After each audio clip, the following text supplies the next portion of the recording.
Je vous retrouve dans un instant, puisque nous allons parler gros sous, évidemment, avec cette épopée budgétaire qui se poursuit après la présentation du projet de budget 2025 par le Premier ministre, la Commission des finances de l'Assemblée. On a largement réécrit les grandes lignes cette semaine. Le texte finalement rejeté, il a été profondément remanié. Les questions sont nombreuses, on va en débattre dans un instant. Bonjour Fanny Wegscheider. Pour savoir un petit peu où nous en sommes, le Premier ministre Michel Barnier a accordé une interview, un entretien à nos confrères du JDD.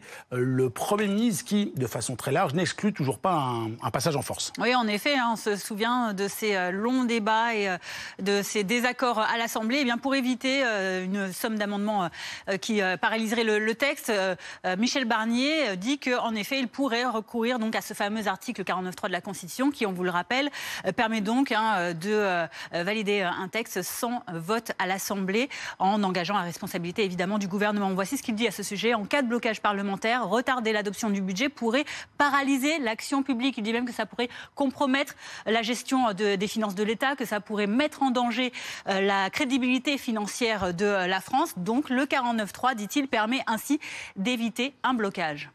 De manière générale, Michel Barnier justifie des choix budgétaires qui, on le sait, on le sent, sont assez impopulaires. Oui, par exemple, des hausses d'impôts, vous le savez, à ces taxations qu'il demande à certains Français, à certaines entreprises, mais qui sont absolument nécessaires. Selon le Premier ministre, il dit « Je pense que l'effort que nous demandons aux très grandes entreprises bénéficiaires, mais aussi aux contribuables, aux revenus les plus élevés, est raisonnable et juste. » Il le justifie ainsi.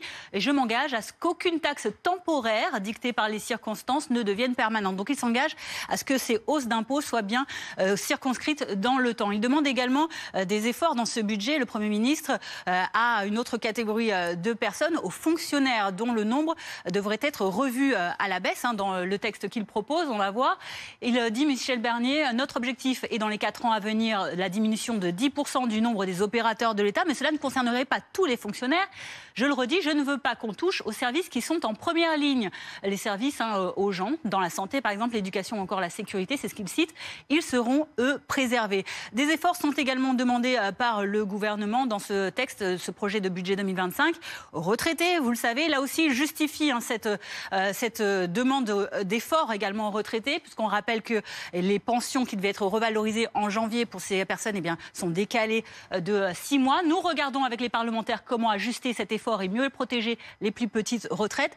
Cependant, le Premier ministre précise que ces retraites ont déjà bénéficié d'un coup de pouce important en janvier dernier, que l'inflation par ailleurs baisse fortement. Il le redit donc, tout le monde va devoir se retrousser les manches. Et forcément, après ce message un peu compliqué, il y a un autre message, c'est de rassurer les Français. Là aussi, il y a quelques annonces de la part de Michel Barnier. Oui, alors des annonces, des mesures plus ou moins concrètes, vous allez le voir, mais en tout cas, elles concernent des secteurs d'activité actuellement en difficulté. Par exemple, le logement.